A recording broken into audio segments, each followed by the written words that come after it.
দুর্গাপুরের পরাণগঞ্জ জঙ্গলে ডাক্তারি পড়ুয়ার ওপর শারীরিক নির্যাতন হয়েছিল। গত বৃহস্পতিবার পুলিশ পরাণগঞ্জ জঙ্গলের অতিরিক্ত আরও 50 মিটার কর্ডন করে দেয়। শুক্রবার সেই পরাণগঞ্জ জঙ্গলেই এলো ফরেনসিক দল।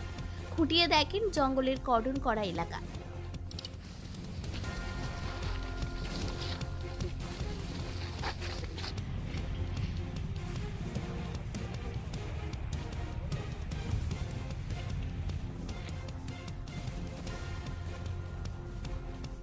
বৃহস্পতিবার দুর্গাপুরে এক দলীয় কর্মসূচিতে এসে রাজ্যের দুই মন্ত্রী মলয় ঘটক জানিয়ে দেন, এই ঘটনায় সরকার জিরো টলারেন্সের কথা আগেই জানিয়ে দিয়েছে। তারপরেও যারা ভুলভাল কথা বলছেন তারা না জেনেই বকছেন। একটা হচ্ছে সবটাই হচ্ছে তদন্ত সাপেক্ষ, তদন্ত চলছে।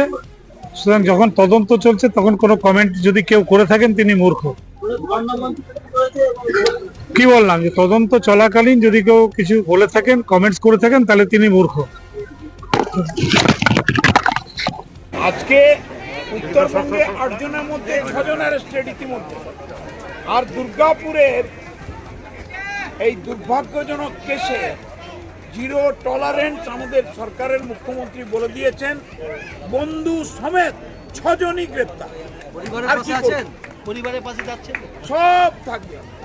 আমার মুখ্যমন্ত্রী মাতৃজাতির প্রতীক, আমার মুখ্যমন্ত্রী সংবেদনশীল মানবিক মুখ্যমন্ত্রী।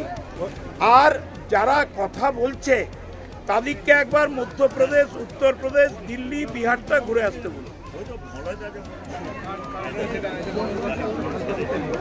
দুর্গাপুরের ডাক্তারি পড়ুয়ার ওপর শারীরিক নির্যাতনের ঘটনায় পুলিশ পড়ুয়ার সহপাঠী সহ 5 জনকে গ্রেপ্তার করেছে।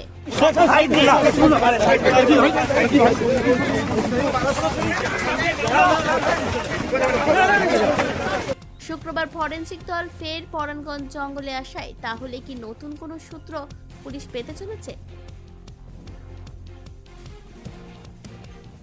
দুর্গাপুর থেকে অনুরাধা সেনগুপ্তের রিপোর্ট, খাঁটি খবর।